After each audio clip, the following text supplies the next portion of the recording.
Good Monday morning, Columbus Day.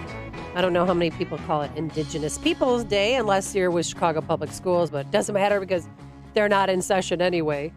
Yeah, the left. Dr. Nzike, it's worth playing again because what she said has stuck with many Illinoisans, and people around the world are listening to this. Of the definition of people dying of COVID. So the case definition is very simplistic. It means at the time of death, it was a COVID positive diagnosis. So that means that if you were in hospice and had already been given, a few weeks to live, and then you also were found to have COVID, that would be counted as a COVID death. It means that even if you died of a clear alternate cause, but you had COVID at the same time, it's still listed as a COVID death. So everyone who's listed as a COVID death doesn't mean that was the cause of the death, but they had COVID at the time of death. I hope that's helpful.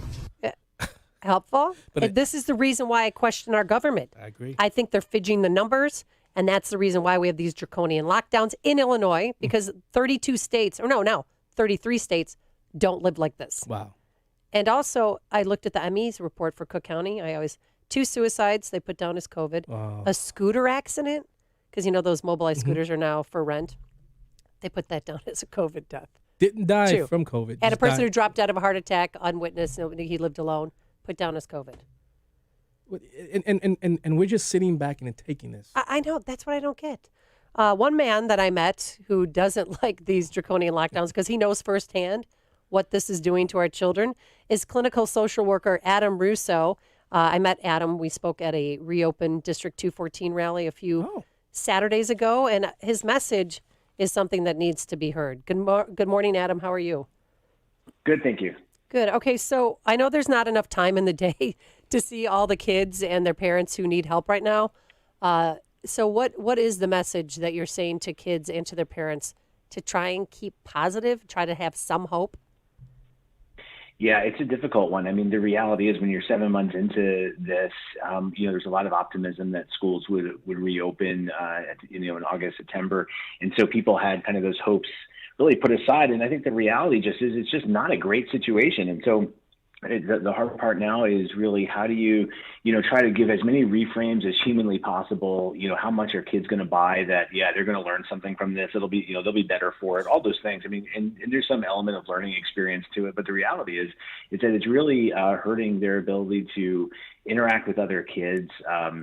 The ability to develop the intangible traits that make, good leaders, things like leadership development and, time management, motivation, determination. I mean, all these things, it's hard to do two-dimensionally behind the screen. And so keeping kids and parents motivated is just really difficult because everybody knows that three-dimensional part of their day and their education is now missing, and reframing it any other way, like this is just as good. I think most people don't buy it.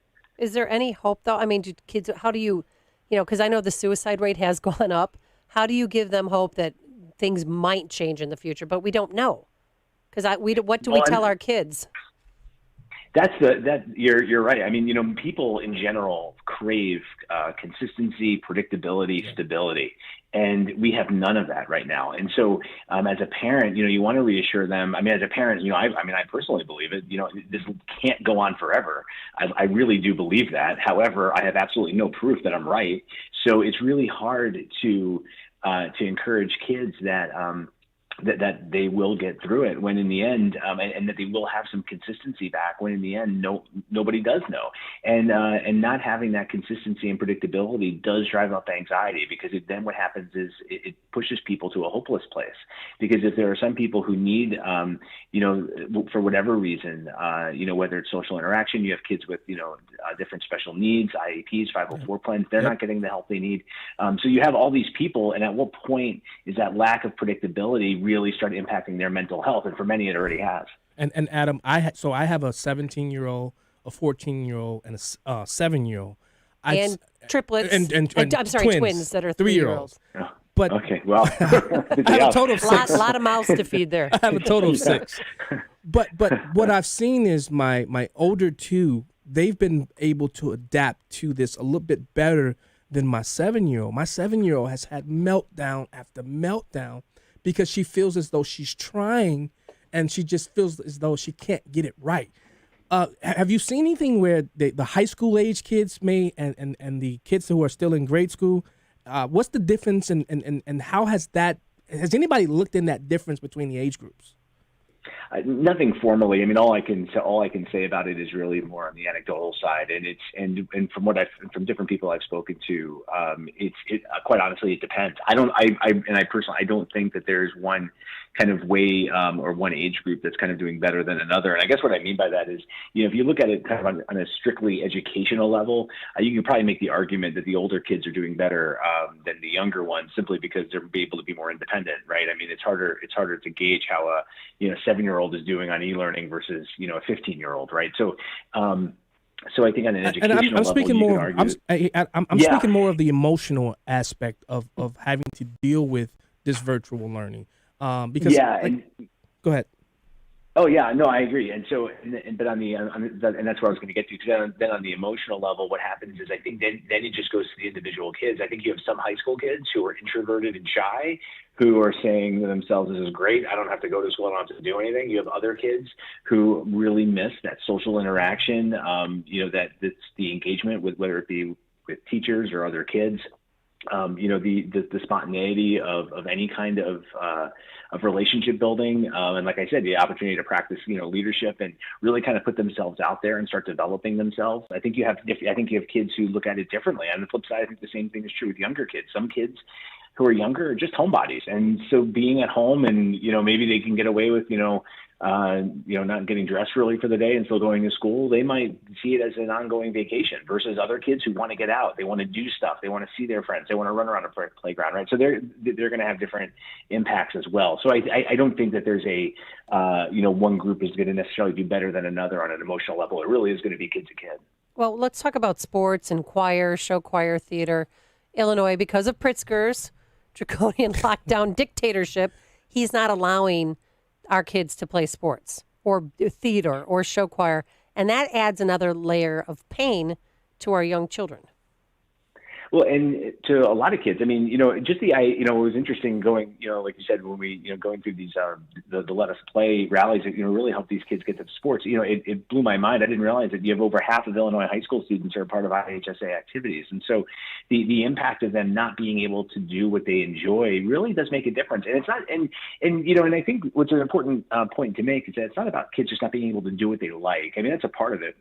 But for a lot of kids, this is their only opportunity to get out of their house where things might not be going well, or, they live in different situations or different communities where in order to, really just, have a good path it means being involved in these activities.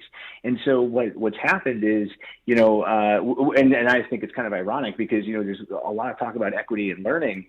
But what's also happened is, I heard Dr. Atlas had a quote of lockdowns are a luxury of the rich. And you can really see it kind of playing out, because what's happening is that, you have some kids who, you can say looking to wealthy communities, they're not able to play sports and they want to play. And, doesn't that stink? But when you look at most of the other areas in the state where you have, families who really struggle for a whole host of reasons, they need these activities. These kids need it for, good role modeling. And like I said, leadership and guidance and advice, and just get themselves out of trouble. And so without those things being there, it really creates a hardship on these families. And everyone's kind of saying, well, just deal with it because we all have to. And I think that's a really difficult position to put a lot of families in. Let's talk about the suicide rate among high schoolers. Do you know if it has risen since these draconian lockdowns? No, I don't, because it hasn't come out. What I do know is that 3,000, the stats are that 3,000 high school kids on average commit suicide every year. So that's a standard number. Now, when I was looking at the CDC website last night, they have listed that under 18, there's been 100 kids that have unfortunately passed away from COVID. But you could do the math on that, right? I mean, if you're talking about, if we're talking about increased mental health rates and hardships for young people, and it was already at 3,000 suicides a year, the COVID deaths are not even going to come close to the suicide deaths after all is said and done. I mean, and that's just me extrapolating the math. I just don't see how that would play out. All right. Oh, yeah. So Adam, where can these kids get help? Do you have a hotline available so that if somebody's listening right now, they can pass along a hotline, an email address, or something so people can reach out? Yeah, so the good news is, so our practice, we have multiple locations in the western suburbs, but our phone number is 630-428-7890. The great news is that we're doing telehealth across the state. So we have doctors, nurse practitioners, therapists, psychologists who are all able to do it. So that really then expands. So regardless of where somebody is, they can get the help that they need. And then on the flip side of it, there's lots of good clinicians and neighborhoods all over Chicagoland and Illinois. So I would just really encourage people to basically go online and Google counseling in their town, and they'll find some good people and hopefully connect with them, because the need is there. People are calling. Oh, it is, and it's having an impact. And Adam, do you see patients, face to face, or is everything Zoom? Both. So we have our counseling right now is about 50-50, and for the physicians, most are through Zoom right now. But no, we are seeing people in the office. Okay. All right. Adam Russo, clinical social worker in the western suburbs. Again, the phone number to call, 630-428-7890. Thank you so much for your time this morning. Thank you. Thank you. And he joined us on our turnkey.pro answer line. Listen to Dan and Amy on your smartphone. Download the AM 560 mobile app today at 560theanswer.com/mobile. The following is a paid political announcement. Order! Order! Let's have some order here. The meeting of the Cook County Democrat Party is called to order. Call the roll. Board President? Present. Clerk? Present. State's Attorney? Over here. Sheriff? Right here. Treasurer? Here. Assessor? Present. Board of Tax Review? Board of Tax Review.